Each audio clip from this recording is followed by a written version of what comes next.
Welcome back to M Hood Fishing. Welcome back to this spot, Sketchy Dock. Usually I do some good sizes here right behind this dock, but it's kind of early by what, a good month or so. This is early March, and it usually doesn't happen here till April, but sometimes it does happen. It's not out of the question. It's not something that is worthless to do. It is worth checking, is what I was trying to say.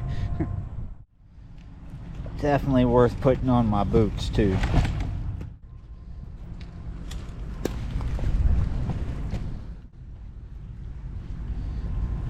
Like my socks. So I'm sure a lot of you understand why there were railroad ties in certain places on the way here. Some of you don't understand at all, so let me tell you. Oh, you saw all that traffic, right? Well, they're building stuff down the road, major stuff, 24/7 construction project, right? Probably got another 2 years to go on it. Lots and lots of people coming into this area to work every day. Look at my knee. Woo. Traffic jam, going, coming, sometimes both ways. Backed up forever. An hour's drive sometimes has lasted for some people 4 to 6 hours. It's been that bad because it's a small highway, right? Therefore, people started using the levee as a shortcut to bypass all that traffic. People from out of town, because there's a lot of people from out of town. You'll see plates from everywhere. A lot of people coming to work here from other places, and there's locals also frustrated by all this traffic using the levee. But let me tell you, when I've seen people racing down this levee to get past traffic, it's all been out-of-state plates for the most part. So I'm not trying to put the blame on out-of-state or in-state. I'm just telling you what I've seen.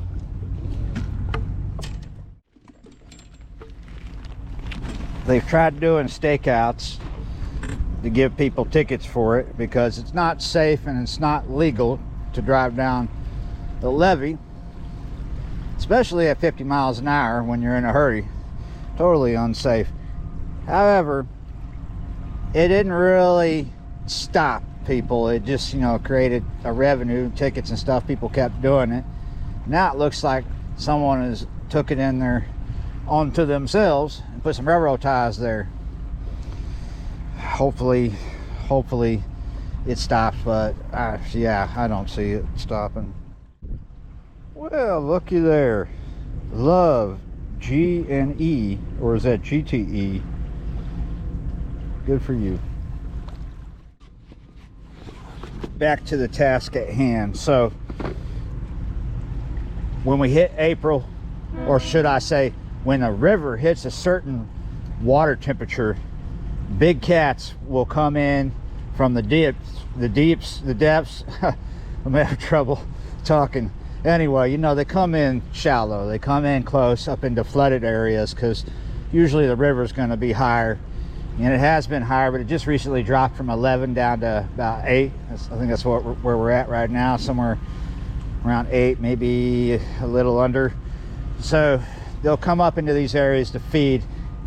In this area right here, just about both sides of this structure are really snaggy, but not behind it. So we're gonna fish behind it. Could get something. Because it's early, I'm gonna drop my hook size. I'm using the tournament rod this afternoon, Twitching Whiskers. We're right before sunset here, so probably gonna be here in the dark a little bit. I've got a 6/0 on it, and I want to drop that hook size down just maybe a hair bit, maybe to like a 5/0. That's a 5/0, but it's by a different company. Let's open this back up and we'll look at the 6/0. They almost look the same, right? I do have smaller hooks, but we'll go with that for the moment. This is an octopus circle hook. It's kind of a hybrid. Some shad from yesterday. Go ahead and cut a piece. trim it down a little bit, get that gut pocket off there. Give that to the ants. We'll go with that, not too big.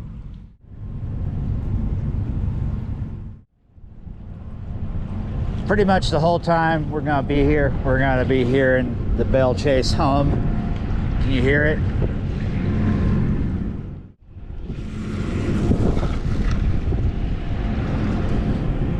We'll start with that corner first. This is a Twitch and Whiskers tournament rod that was sent to me. Pretty good, big fish, 7'6". I'm using a 3-ounce lead on a sinker slide. Might want to switch it to a 4. So far, I'm not drifting crazy. What's going on here is I got multiple depths starting from this corner, right? That corner is not too deep. And as we come along the structure towards the end, we're going to get deeper. I explain this a lot when I'm fishing here, but it's been a good while. I know there's a lot of new people. Maybe you've not seen me fish here. Well, we don't want to cast into that structure. We don't want to definitely don't want to cast past it. We want to be right in front of it. So what I would say our deepest depth here at the end of the structure, the teens, maybe the 20s. It depends. When this river comes up a little bit, remember it's around 8 feet right now. If it comes up to 11, well, I would say, yeah, definitely in the 20s over there. But right now, it's in the teens. Definitely deeper in front. There's a drop off in front of this structure.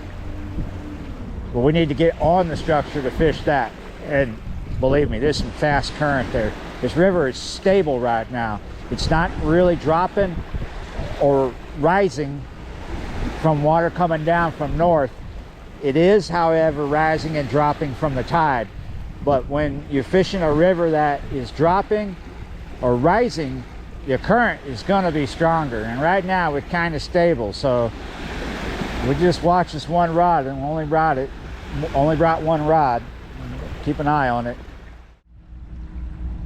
Back in the day, this dock, this structure here, went further that way, I'm told, and it went all the way into this big building that was a factory. They made yeast. They would load and unload stuff, and there's pipes and everything right here. Used to go all the way in there.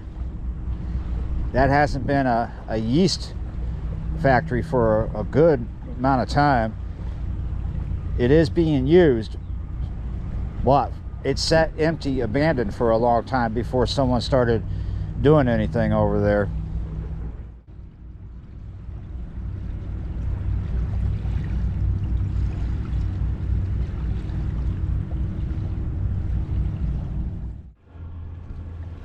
Oh, look at that. First hit. I got a slack line too.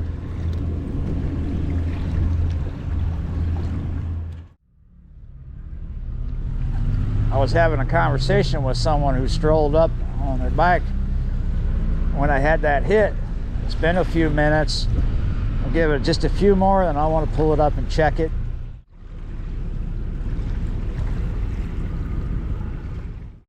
Whoa. There we go.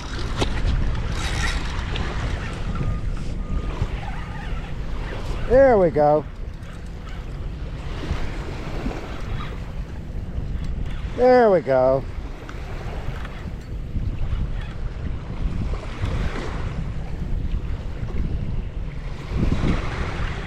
I'll tell you what, I thought it was going to be more like, here we go, back home. It is almost 6. I was beginning to wonder, is it worth staying into the dark?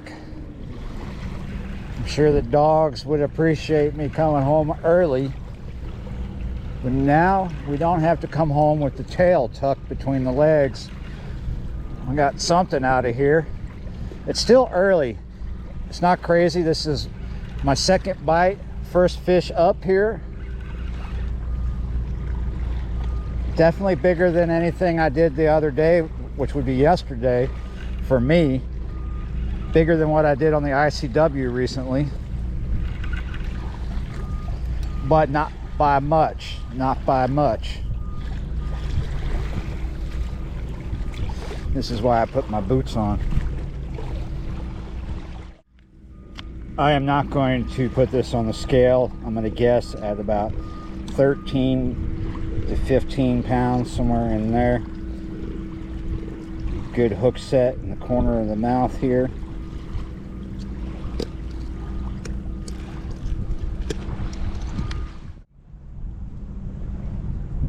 Yeah, you're right. There you go. Yeah, not very big, but not bad.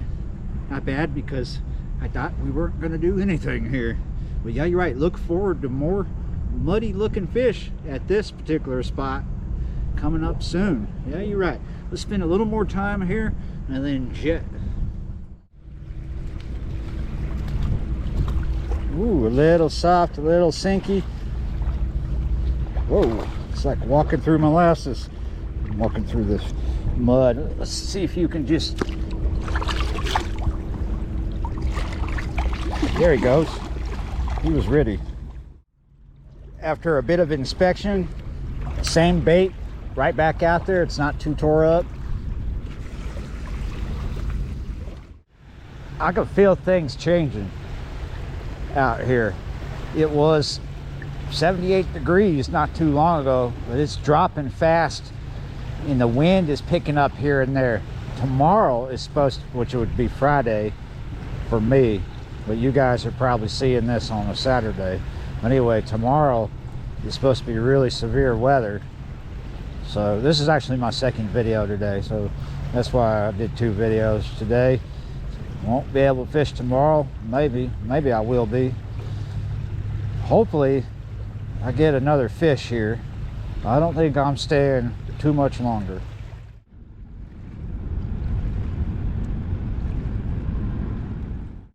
Yep, for a one fish video, that cat actually put up a really good fight. I actually enjoyed it on that shorter rod, the Twitching Whiskers tournament rod, and it can only get better from here, guys. Bigger fish out of the river, because it's coming. We're getting there. Yeah, you're right. Thanks for watching, and I will see you next time.